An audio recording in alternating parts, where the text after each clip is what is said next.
Message जाता है हमारे ब्रेन के पास में, और ब्रेन से वो मैसेज जाता है कहाँ पर, उस पर्टिकुलरली व्हाइट ब्लड सेल्स। वहां पर जाने के बाद में वो टी सेल्स उसको फाइंड आउट करता है, और उसी प्रकार से जब सेकेंड जो हमारा गुड बैक्टीरिया रहता है एसिचेरिया कॉलिस करके, वो क्या करता है कि जो हमारे गट के सिस्टम को, जिसमें K2 नाम का विटामिन, जो K2 नाम का विटामिन है उसको सक्रियता से निभाता है, जो हमारे बैड बैक्टीरिया को चेक करने के काम में आता है। उसी प्रकार से जो भी वायरस और बैड बैक्टीरिया हमारे खाने में या हमारे श्वास के द्वारा भिन्न भिन्न प्रकार से हमारे शरीर में जाते हैं, उसको ट्रेस करता है। फिर उसके बाद आता है हमारा लैक्टोबैसिलस बैक्टीरिया।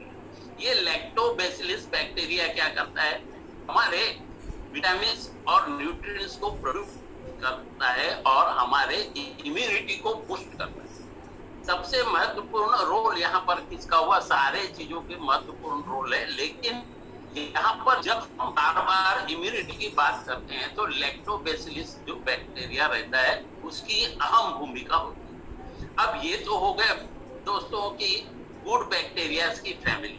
अब इनके साथ में बैड बैक्टीरियाज भी रहते हैं, और बैड बैक्टीरियाज क्या करते हैं कि इनकी उत्पत्ति करते हैं। जैसे सी जुने सी कॉलिस करके रहता है, वो स्ट्रेन को क्या करते हैं, मिलाते हैं अपने आप में, और डिसीजेस जो डिसीजेस है उनकी उत्पत्ति करना शुरू करते हैं, यानी बीमारियों की उत्पत्ति करना शुरू करते हैं। उसी प्रकार से जो हमारा कभी कभी जो सेकेंड जो हम देखते हैं कि एंटर जो बैक्टीरिया रहते हैं वो पोस्ट जो रहता है, पोस्ट यानी ऑपरेशन उसके समय में ये एक्टिव होते हैं। उसी प्रकार से जो हार्मफुल बैक्टीरिया यहाँ पे है, क्लोस्ट्रीडियम डिफिसाइल्स, ये बैक्टीरिया है, ये बहुत ही बैड बैक्टीरिया है, ये बहुत ही हार्मफुल होते हैं, जो हमको एंटीबायोटिक के प्रकार में यहाँ पर कई बार हम कहते हैं ना कि ज्यादा एंटीबायोटिक नहीं लेना चाहिए, क्योंकि उसका कारण यही एक होता है दोस्तों।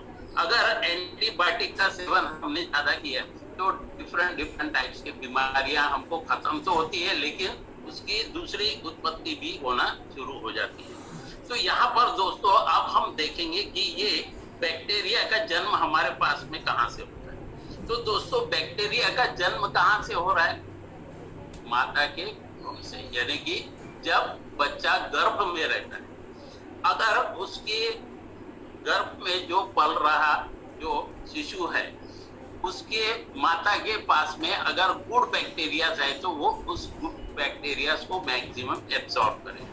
ये होता है उसका 80 to 90% ऑब्जर्वेशन। जब एब्सॉर्ब अगर उसने किया गुड बैक्टीरिया तो हेल्दी बेबी हमारे पास में, हेल्दी मेटाबॉलिक जो है वो आउटकम हमारे शरीर से बाहर आता है, यानी महिलाओं के शरीर से बाहर आता है।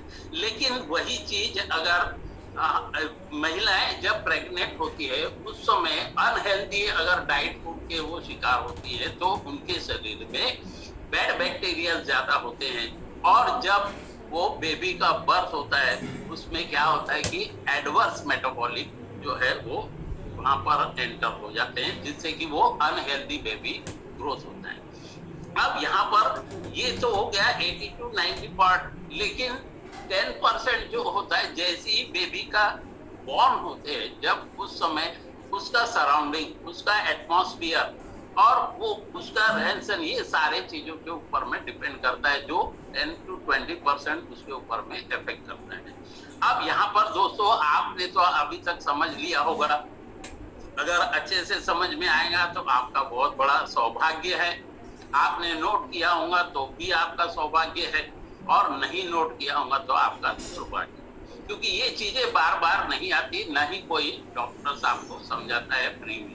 तो यहाँ पर क्या होता है कि अगर आपका गट सिस्टम अनहेल्दी होगा तो हमको क्या क्या प्रॉब्लम्स आएंगे, आपको कैसे यहाँ पर चेक करना है। तो आपका एब्डोमिनल जो है, पेट में दर्द होना शुरू होगा, ब्लॉटिंग शुरू होगी, लूज मोशन शुरू हो जाएंगे, कॉन्स्टिपेशन का कुछ प्रॉब्लम आएगा, किसी किसी को यानी हार्ट बर्न हो जैसा लगेगा कि मुझे ऐसा जलन सी महसूस हो रही है, ये बताएंगे। किसी किसी को नौसिया और वोमिटिंग की शिकार होंगे।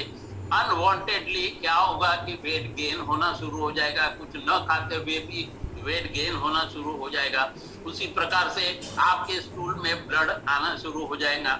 ब्लैक स्टूल अगर होता है तो इसका मतलब आपका जो गट है उसमें ब्लीडिंग हो रही है।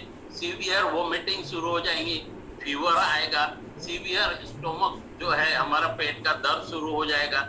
और ये सारे प्रॉब्लम्स आने का एक ही कारण है दोस्तों, आपका गट सिस्टम कहीं ना कहीं गड़बड़ हो रहा है। इसमें एक और महत्वपूर्ण ये जो बात कहना चाहूंगा कि इसको सेकंड ब्रेन क्यों कहा गया है। तो दोस्तों जो गट रहता है ना, वो गट में जैसे हम फूड खा रहे हैं उसके अंदर आ रहा है, तो वो गट क्या करता है कि तुरंत मैसेज भेजता है कि इसको ब्रेन। जैसे फॉर एग्जांपल एक मैं बात बताना चाहता हूँ, अगर आपका यानी कॉन्स्टिपेशन अगर आपको है, आपका फ्री मोशन नहीं हो रहा है, तो आपका मूड स्विंग कैसा होगा। डेफिनेटली आपका मूड स्विंग जो है वो डिस्टर्ब रहेगा, आपको किसी काम में मन नहीं लगेगा, आप बहुत ही लिथार्जी आलसीपना महसूस होगा। ये क्यों हो रहा है, क्योंकि आपको कॉन्स्टिपेशन क्यों आया, क्योंकि आपका गट सिस्टम जो है वो डिस्टर्ब हो गया है। और वो डिस्टर्ब होने के बाद में उसने जो अपना मैसेज है ब्रेन को भेज दिया।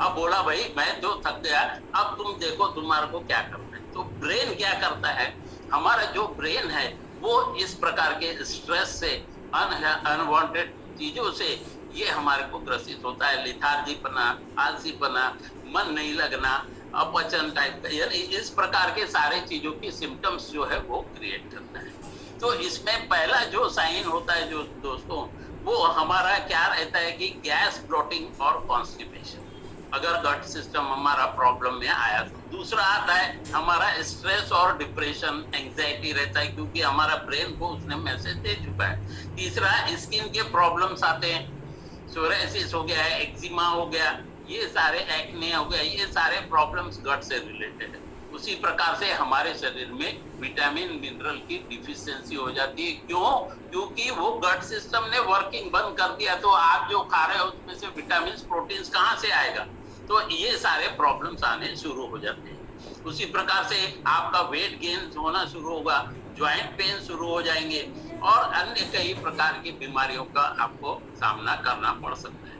अब हेल्दी गट क्या करता है दोस्तों, हेल्दी गट आपके ब्रेन को स्वस्थ रखता है, इमीडिएट आपको उसका इंट्यूशन मिलता है। देखिए आप जब भी आपका पेट साफ हो गया, मोशन क्लियर हो गया, तो आप बहुत ही एक्टिव लगने लगे। उसी प्रकार से आपकी जो हार्ट बीट है वो भी प्रॉपर वर्किंग करना शुरू करेगी, आपकी इम्यून सिस्टम अच्छा रहेगा, तो आप बीमार नहीं पड़ेंगे, स्किन के प्रॉब्लम्स नहीं आएंगे। आपका जो वेट लॉस वेट गेन के प्रोग्राम में अगर आप आए तो वो सुचारू रूप से चल सकेगा। हार्मोन्स की जो रहता है लेवल वो भी बैलेंस करता है। इसमें जो सेरोटोनियम हार्मोन्स है, जब हम हमारा गट सिस्टम अनहेल्दी होता है तो सेरोटोनियम हार्मोन, जो हैप्पी हार्मोन्स कहते हैं, जो उत्साह रहता है हमको, वो खत्म हो जाता है, हम हमेशा अनहेल्दी फीलिंग होते हैं। और ये इसी प्रकार से जो हमारा न्यूट्रिशन का एब्जॉर्प्शन जो रहता है, विटामिन न्यूट्रिशन, ये सारी चीजों का जो एब्जॉर्प्शन होता है वो अच्छा रहता है जब हमारा गट हेल्थ अच्छा रहता है। इसी प्रकार से अगर आपका गट सिस्टम अच्छा है तो जो कैंसर के सेल्स जो डेवलप होते हैं वो भी नहीं होते। आज की स्थिति में अगर जिस भी व्यक्ति को अगर ये कैंसर के सिम्टम्स आ रहे हैं तो उनको पहले हमको क्या देखना है कि उनका गट सिस्टम हेल्दी है या नहीं।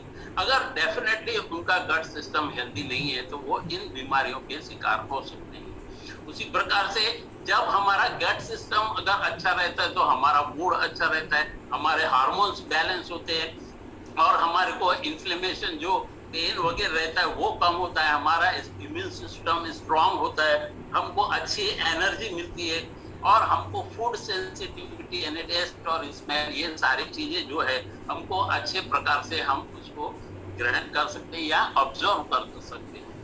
आपको यहाँ पर एक चेकलिस्ट बताया गया है कि आपका गट हेल्दी है या नहीं, ये आप भी चेक कर सकते हैं।